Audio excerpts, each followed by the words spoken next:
नमस्कार विद्यार्थी मित्रांनो, आजच्या तासाला प्रकरण नंबर 4 प्राथमिक आर्थिक क्रिया या प्रकरणातील जो असणारा जो शेवटचा व्यवसाय आहे तो शेती हा व्यवसाय आपण व्यवस्थितपणे आणि डिटेलमध्ये बघणार आहोत. शेती व्यवसायाचा आपण विचार करत असताना शेती व्यवसायाचं जगामध्ये झालेलं जे वितरण आहे, वितरणाचा क्वेश्चन आला तर त्या ठिकाणी असमान स्वरूपाचं झालेलं असेल. मग या शेती व्यवसायाचा विचार करत असताना हे वितरण असमान स्वरूपाचं का झालं, कशासाठी झालं हे माहीत असणं गरजेचं आहे. म्हणजेच शेती व्यवसायावर परिणाम करणारे जे घटक आहेत हे तुम्हाला माहीत असणं गरजेचं आहे आणि या घटकांचा प्रभावच हा मोठ्या प्रमाणात शेती व्यवसाय जो वितरण आहे ते विषम होण्याच्या पाठीमागचं कारण असेल. मग त्यामध्ये असणारे प्राकृतिक घटक कोणते आहेत हे माहीत असणं गरजेचं आहे. मानवी घटक कोणते आहेत हे माहीत असणं गरजेचं आहे. म्हणजे शेतीवर परिणाम करणारे जे प्राकृतिक घटक आहेत त्यामध्ये हवामान आहे, पाणीपुरवठा आहे व मृदा आहे. ज्या ठिकाणी अनुकूल आहे त्या ठिकाणी हा व्यवसाय मोठ्या प्रमाणात विकसित झालेला आपल्याला पाहावयास मिळेल. मानवी घटकामध्ये श्रम असेल, बाजारपेठ असेल, भांडवल आहे, वाहतूक व्यवस्था असेल, साठवणुकीच्या सोयी, सरकारी धोरणं असतील, त्या ठिकाणची लोकसंख्या असेल आणि भूमीचा मालकी हक्क आहे. ह्या घटकांचा प्रभाव सुद्धा तेथील शेतीवर हा मोठ्या प्रमाणात झालेला आपल्याला पाहावयास मिळेल. मग खंडनिहाय आपण जो दिलेला भाग आहे म्हणजे खंडनिहाय आपण विचार केला तर या ठिकाणी जो सर्वाधिक जास्त जो प्राथमिक व्यवसाय आहे तो कोणत्या खंडात विकसित झालेला आहे आणि सर्वात जास्त प्राथमिक व्यवसाय आणि सर्वात कमी प्राथमिक व्यवसाय कोणत्या खंडात विकसित झालेला आहे किंवा त्या खंडामध्ये होतो हे पाहणं गरजेचं आहे. मग सरासरी आपण विचार करत असताना हा प्राथमिक स्वरूपाचे जे व्यवसाय आहेत ते मागासलेल्या भागामध्ये किंवा अविकसित भागामध्ये मोठ्या प्रमाणात केलेले आपल्याला पाहावयास मिळतील. मग शेती व्यवसायाचा आपण विचार केला, त्यामध्ये खंडनिहाय आपण विचार केला. जर जो खंड अविकसित आहे त्या खंडामध्ये हा व्यवसाय मोठ्या प्रमाणात केलेला आपल्याला पाहावयास मिळेल आणि सर्वात मागासलेला जो खंड असेल किंवा अविकसित खंड असेल तो आफ्रिका खंड आहे आणि याच आफ्रिका खंडामध्ये प्राथमिक व्यवसाय आणि त्यातला असणारा शेती व्यवसाय आहे. त्या शेती व्यवसायामध्ये गुंतलेली जी लोकसंख्या आहे ही सर्वात जास्त असलेली आपल्याला पाहावयास मिळेल. म्हणजे शेती हा व्यवसाय बघत असताना त्या शेती व्यवसायावर परिणाम करणारे घटक कोणते आहेत हे माहीत असणं गरजेचं आहे. त्यात प्राकृतिक घटक कोणते आहेत हे माहीत असणं गरजेचं आहे. तेथील मानवी घटक कोणते आहेत माहिती असणं गरजेचं आहे आणि त्या खंडामध्ये तेथील प्राकृतिक घटक व मानवी घटकांचा प्रभाव कशा पद्धतीनं पडलेला आहे हे पहिल्यांदा तुम्हाला माहीत असणं गरजेचं आहे. म्हणजेच सर्वात कमी आणि सर्वात जास्त म्हणजे जे विकसित देश असतील ते विशेष करून द्वितीयक, तृतीयक आणि चतुर्थ व्यवसायात मोठ्या प्रमाणात गुंतलेले असतील. जे मागासलेले खंड किंवा मागासलेले किंवा अविकसित देश असतील ते प्राथमिक व्यवसायात मोठ्या प्रमाणात गुंतलेले असतील. आणि जगात सर्वाधिक जास्त हा प्राथमिक व्यवसाय केला जातो तो आफ्रिका खंडामध्ये असेल आणि त्यानंतर आशिया हा खंड किंवा जो असणारा दक्षिण अमेरिका खंड आहे हे खंड असलेलं आपल्याला पाहावयास मिळते.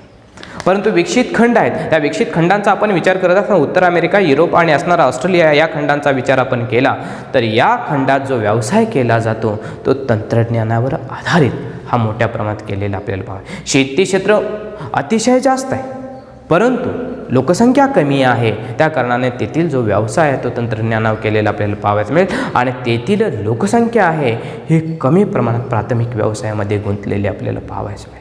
म्हणजे एकंदरीत विचार आपण करत असताना या ठिकाणी जो शेती व्यवसायात गुंतलेल्या लोकसंख्येचे जे प्रमाण आहे ते सर्वाधिक जास्त आफ्रिका खंडात असलेलं आपल्याला पाहावयास मिळेल.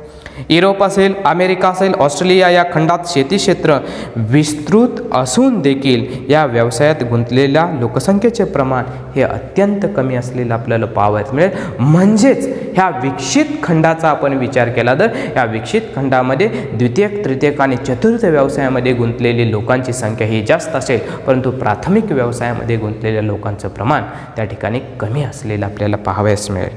अर्थातच विकसित राष्ट्रात शेती व्यवसायात गुंतलेली लोकसंख्या कमी आहे तर विकसनशील राष्ट्रामध्ये शेती व्यवसायात गुंतलेले लोकसंख्येचं जे प्रमाण आहे हे अतिशय जास्त असलेलं आपल्याला पाहावयास मिळेल. जगात या शेतीचं जे वितरण आहे ते असमान स्वरूपाचं झालेलं, त्याच्या पाठीमागचे जे असणारे प्राकृतिक आणि असणारे जे मानवी कारणं हे असलेलं आपल्याला पाहावयास मिळतील.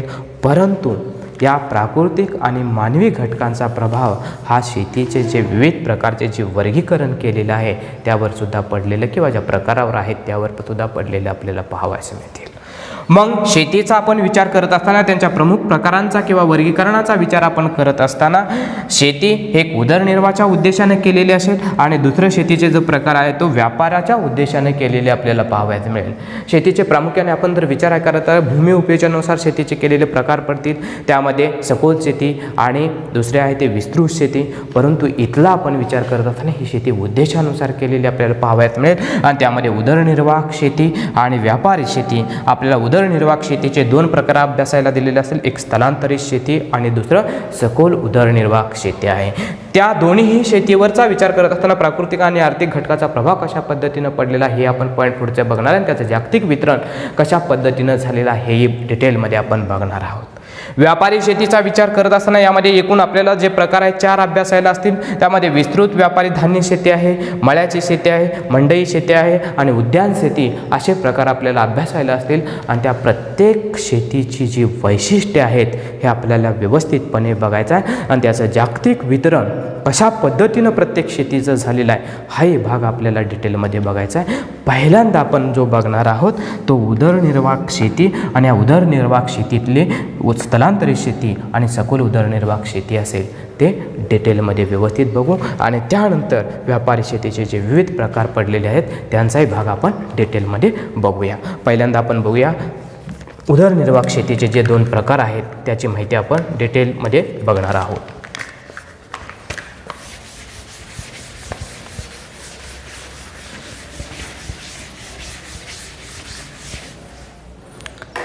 उदरनिर्वाह शेतीमधला जो पहिला प्रकार आहे तो स्थलांतरित शेती. स्थलांतरित शेती आपल्याला यामध्ये काय बघायचं आहे, या स्थलांतरित शेतीचे असणारे वैशिष्ट्य आहेत हे पहिल्यांदा बघायचं आहे आणि त्यानंतर या स्थलांतरित शेतीचं जगामध्ये वितरण कशा पद्धतीनं झालेलं आहे हे आपल्याला बघायचं आहे. म्हणजे 2 पॉईंट येथील महत्त्वपूर्ण असतील. एक त्या शेतीची वैशिष्ट्ये आणि दुसरं असणारं त्या शेतीचं जगामध्ये वितरण कशा पद्धतीनं झालेलं आहे हे बघायचं आहे. मग स्थलांतरित शेतीचा विचार करत असताना जे पारंपरिक पद्धतीने जे शेती पूर्वी केली जात होती, मनुष्याचा असणाऱ्या शेतीचा शोध लागला त्यावेळेचा विचार आपण करत असताना त्या कालावधीमध्ये ज्या पद्धतीनं शेती केली जात होती त्याच पद्धतीनं ह्या शेतीचे स्थलांतरित शेतीची वैशिष्ट्ये असलेले आपल्याला पाहावयास मिळतील. या स्थलांतरित शेतीच्या विविध वैशिष्ट्यांचा आपण विचार केला तर त्यातलं पहिलं वैशिष्ट्य जे स्थलांतरित शेतीचं असेल की या शेतीचा असणारा जो आकार आहे, जे प्रत्येक शेतीमध्ये तुम्हाला आकार येणार आहे, तिथलं उत्पन्न येणार आहे, तिथलं दरडोई उत्पन्न येणार आहे, तिथलं असणारं एकूण उत्पन्न हे सर्व पॉईंट त्या ठिकाणी आलेले आपल्याला पाहावयास मिळेल. आणि त्या प्रदेशामध्ये लोकसंख्या कशा पद्धतीने आहे, कमी आहे का जास्त आहे हेही पॉईंट तुम्हाला डिटेलमध्ये बघावं मिळणार आहे. म्हणजे स्थलांतरित शेतीचा आपण विचार केला, या स्थलांतरित शेतीचं जे पहिलं वैशिष्ट्य आहे त्या शेतीचा असणारा जो आकार आहे तो अतिशय कमी असतो किंवा अतिशय लहान आकाराची ही शेती असलेली आपल्याला पाहावयास मिळेल. जे पहिलं वैशिष्ट्य काय आहे की स्थलांतरित शेतीचा आकार हा अतिशय लहान असतो. दुसरं, ही शेती ज्या ठिकाणी आदिम लोक जास्त आहेत, भटक्या स्वरूपाचे लोक जास्त मोठ्या प्रमाणात आढळतात, जे वनामध्ये आढळतात असे लोक ही शेती करत असलेले आपल्याला पाहावयास मिळतील. आणि हे लोक काय करतात की पावसाळ्याच्या पूर्वी त्या ठिकाणी कमी जागेतलं वनतोड हे मोठ्या प्रमाणात वृक्षतोड केलेली असेल, ते वृक्ष जाळलेले असतील आणि पावसाळ्याच्या अगोदर त्या ठिकाणी बियांची पेरणी केलेली असेल. या पद्धतीनं हे स्थलांतरित शेती आहे त्या भागातील लोक या पद्धतीने करत असलेले आपल्याला. आणि 2 ते 3 वर्षे गेल्यानंतर पुन्हा तो प्रदेश सोडून दिलेला असेल, दुसऱ्या प्रदेशामध्ये त्याच पद्धतीनं प्रक्रिया केलेली असेल आणि पुन्हा त्या ठिकाणी नवीन बियांची पेरणी असेल ते केलेले असेल आणि त्यांचं असणार जे उत्पन्न आहे त्या पद्धतीनं वाढवत गेलेले आपल्याला पाहावयास मिळतील.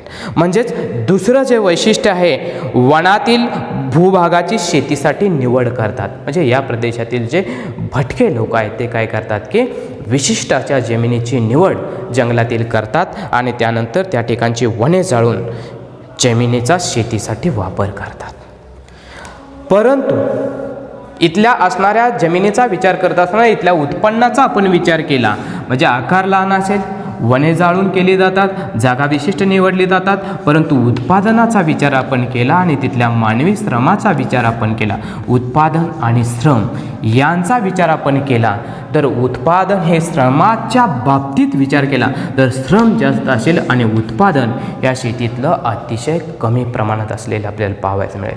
शिवाय या शेतीमध्ये जे वापरली जाणारी अवजार आहेत ते पारंपरिक स्वरूपाची असलेली आपल्याला पाहायला मिळेल. म्हणजे जे असणारा फावडा असेल, टिकाव असेल, त्याशिवाय असणाऱ्या काट्या असतील यांचा वापर या शेतीमध्ये जे हत्यार म्हणून किंवा साहित्य म्हणून मोठ्या प्रमाणात केलेला आपल्याला पाहावयास मिळेल.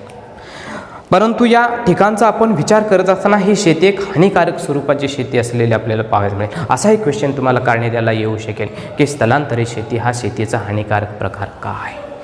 तर या शेतीमुळे काय होतं की प्रचंड प्रमाणात वृक्षांची तोड झालेली असेल, त्याशिवाय जमिनीचे असणारी जी धूप असेल या शेतीमुळं मोठ्या प्रमाणात झालेली आपल्याला पाहावयास मिळेल. परंतु मानवी श्रम अतिशय जास्त, त्या मानानं उत्पादन हे अतिशय कमी आहे. त्यामुळं स्थलांतरित शेती हा शेतीचा हानिकारक प्रकार आहे, एवढं लक्षात ठेवा. हे एवढं झालं, त्यानंतर असणाऱ्या ह्या शेतीचं वितरण, ही शेती कोणत्या कोणत्या प्रदेशात केली जाते हे माहीत असणं गरजेचं आहे. आणि विशेष करून ही शेती विषुवतीय प्रदेशामध्ये मोठ्या प्रमाणात केलेली आपल्याला पाहावयास मिळेल. म्हणजे विषुवतीय प्रदेशामध्ये येणारे जे खंड असतील, आशिया असेल, त्यात विशेष करून आग्नेय आशियाचा भाग असेल, मध्य व दक्षिण अमेरिका असेल आणि आफ्रिका खंडामध्ये ही शेती मोठ्या प्रमाणात केलेली आपल्याला पाहावयास मिळेल. म्हणजे थोडक्यात बघायचं झालं तर स्थलांतरित शेती ही सतत जागा बदलून शेती केली जाते, एवढं लक्षात ठेवा. या शेतीचं क्षेत्र कमी प्रमाणात असतं. या ठिकाणी 2 ते 3 वर्षानंतर ती जमीन बदलली जाते, एवढं लक्षात ठेवा. पुढच्या असणाऱ्या भागातली जंगलतोड मोठ्या प्रमाणात केली आणि जंगलतोड मोठ्या प्रमाणात केल्यामुळेच काय होतं की त्या ठिकाणी असणारे जी जमिनीची धूप असेल ती मोठ्या प्रमाणात झालेली असेल. शिवाय मानवी श्रम अतिशय जास्त आहे, उत्पादन अतिशय कमी आहे. या सर्व कारणामुळे ही स्थलांतरित शेती हा शेतीचा हानिकारक प्रकार असलेला आपल्याला पाहायला मिळेल. आणि विशेष करून ही शेती आहे ही विषुवतीय प्रदेशामध्ये मोठ्या प्रमाणात केलेली आपल्याला पाहायला मिळेल. त्यानंतर उदरनिर्वाह शेतीचा असणारा जो दुसरा प्रकार आहे सखोल उदरनिर्वाह शेती. याची वैशिष्ट्य, याचं वितरणसुद्धा व्यवस्थितपणे तुम्ही समजून घ्या आणि त्याच्या विरोधात बरोबर असणारा विस्तृत व्यापारी धान्य शेती आहे, त्याची वैशिष्ट्ये असलेली आपल्याला पाहावयास मिळते. बघा यामध्ये काय दिलेलं आहे, सखोल उदरनिर्वाह शेती हा असणारा उदरनिर्वाह शेतीतला असणारा दुसरा प्रकार आहे सखोल उदरनिर्वाह शेती. सखोल उदरनिर्वाहक शेती, उदरनिर्वाहक शेती.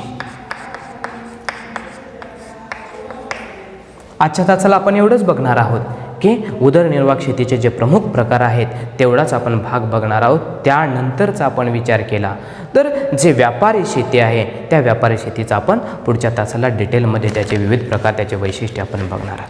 परंतु सखोल उदरनिर्वाहक शेती आहे ती एकदा व्यवस्थितपणे तुम्ही बघा की त्यामध्ये नक्की काय दिलं आहे, त्याची वैशिष्ट्ये काय, त्याचं जगामध्ये वितरण कुठं झालेलं आहे. हा पॉईंट समजला तर पुढचे व्यापारी शेतीतले सर्व प्रकार आहेत ते तुम्हाला व्यवस्थितपणे समजलेले असतील. मग या सखोल उदरनिर्वाहक शेतीचा आपण विचार करत असताना तिथल्या विविध वैशिष्ट्यांचा विचार आपण केला तर पहिलं वैशिष्ट्य तुमच्या लक्षात येणं गरजेचं आहे की सखोल उदरनिर्वाहक शेती ज्या प्रदेशामध्ये केली जाते त्या प्रदेशातली लोकसंख्या ही जास्त असते.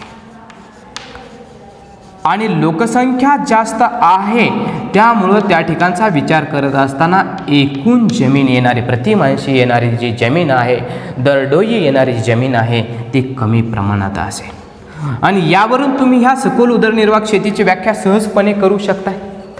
कमीत कमी जमिनीतून जास्तीत जास्त उत्पादन काढण्याचा प्रयत्न ज्या शेती क्षेत्रातून केला जातो त्या शेतीस सखोल उदरनिर्वाहक शेती असं म्हटलं जातं. आणि एवढं लक्षात ठेवा की सखोल उदरनिर्वाहक शेती जिथं केली जाते त्या देशाची लोकसंख्या, त्या प्रदेशाची लोकसंख्या ही नेहमीच जास्त असते. त्यामुळे येणारे एकूण क्षेत्र असेल त्या ठिकाणी कमी आहे आणि क्षेत्र कमी आहे आणि याचा मुख्य उद्देश उदरनिर्वाह आहे. त्यामुळे जास्तीत जास्त कष्ट करून या ठिकाणी लोक किंवा जास्तीत जास्त श्रम करून लोक जास्तीत जास्त उत्पादन काढण्याचा प्रयत्न केलेला असेल. या शेतीचं पहिलं वैशिष्ट्य दिलं आहे या प्रदेशातली लोकसंख्या ही जास्त असते.